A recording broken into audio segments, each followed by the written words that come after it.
And that's all in sport. Yeah, and I gather that David Cameron twittered his congratulations.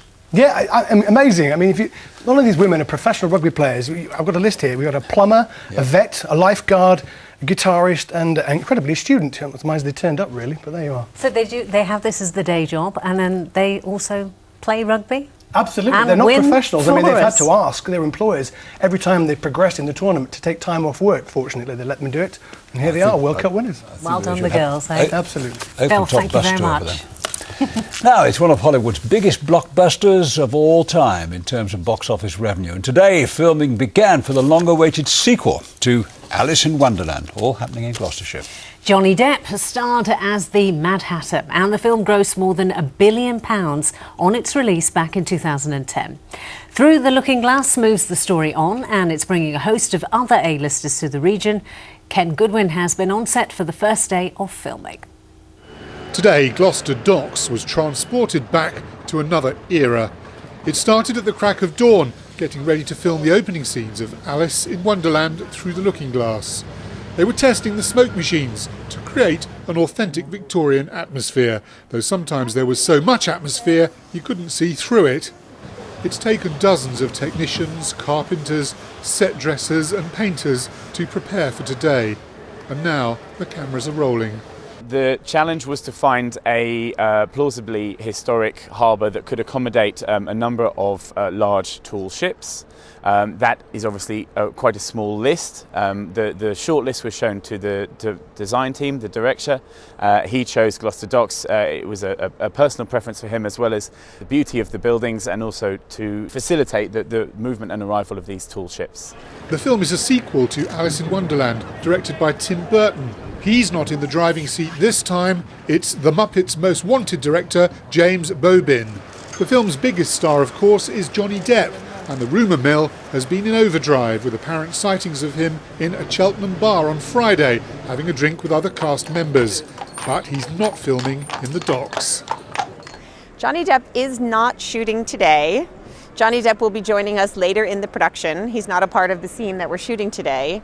He will be back for the movie. All of the original cast are returning for the movie. Helena Bonham Carter, Anne Hathaway, Johnny, Mia, who plays Alice, who, as you can see, is here today. A lot of people are taking pictures of Mia and Lindsay Duncan, who plays her mother in the movie, who are in the scene today.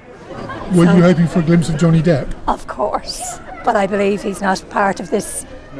So unfortunately, but sure, it's still a great experience. We're a couple of childminders. We've come to let the children experience the tall ships and the boats and everything, and see a bit of filming, hopefully.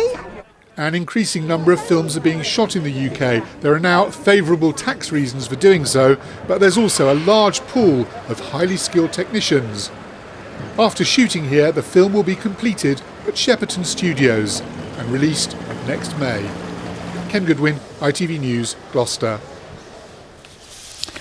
All the signs of success. Yeah, I was going to say there may be favourable tax reasons for coming over here, but is the weather going to be favourable for them? Anyway, let's see what the weather's going to be like for the next 24 hours at least with Kerry Gosney.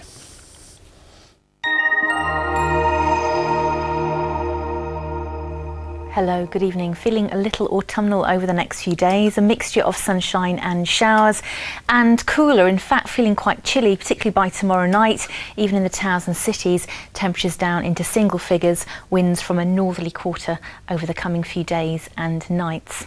For this evening, still a few showers around, but tending to ease off for a time. And for most of us overnight tonight, dry with clear spells, but pushing into parts of Shropshire and Staffordshire by the end of the night, thicker cloud and the risk of some patchy outbreaks of rain. So for most of us tonight, just about in double figures, and the winds easing a little bit.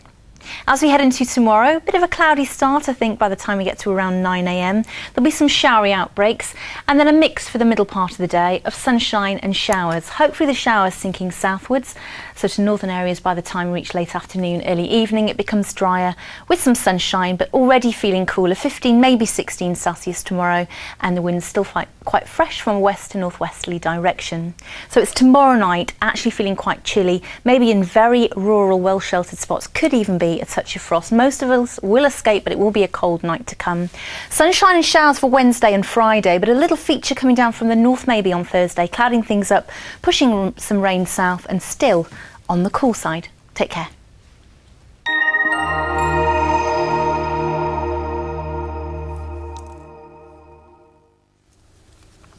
And just before we go, let's give you a reminder of tonight's top story. It's on ITV News Central. A hearing has begun into a crash in Scotland in which a woman from Leicester died and her husband was seriously hurt. They were celebrating their first wedding anniversary. The driver was a 93-year-old woman who had a medical condition which caused her to black out. Police are looking for 5 people after a man was assaulted in an attack which left a shoe print mark on his face. The man was with 2 friends in Sutton Coldfield when they were approached by a group who smashed bottles over their heads. And Hereford United say the club will continue despite recent fears over their future. Last week, a sponsorship bid to save the club from liquidation was rejected, which will happen if debts aren't cleared by September the 1st. Talking of which, head to our website to find the story of the manager who chose his team using jelly babies over the weekend. Good a system as any, I guess. That's it from us. Bye-bye. Bye-bye.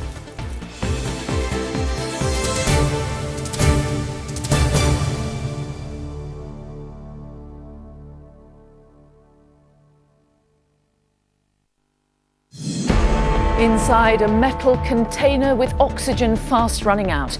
The agony of the Afghan stowaways. Trapped for 18 hours, 35 men, women and children. One of them died before they could be freed. We hear the stories of those who survived. Another 20 minutes, he said, all would have been dead in there. Also tonight, heavy fighting for the Mosul Dam, but Cameron insists there will be no British boots on Iraqi soil.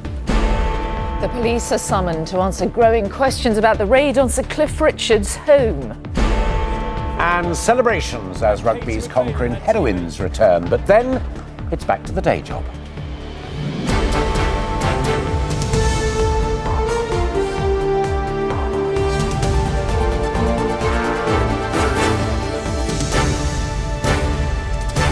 This is ITV News at 6:30 with Mary Nightingale and Alistair Stewart.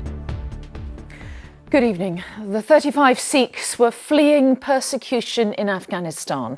They said they'd rather die than stay there. Well, in the end, one of them did, and the rest suspect they had just another 20 minutes at most after being locked in an airless shipping container for 18 hours. ITV News has spoken to the translator called in by police investigating their ordeal.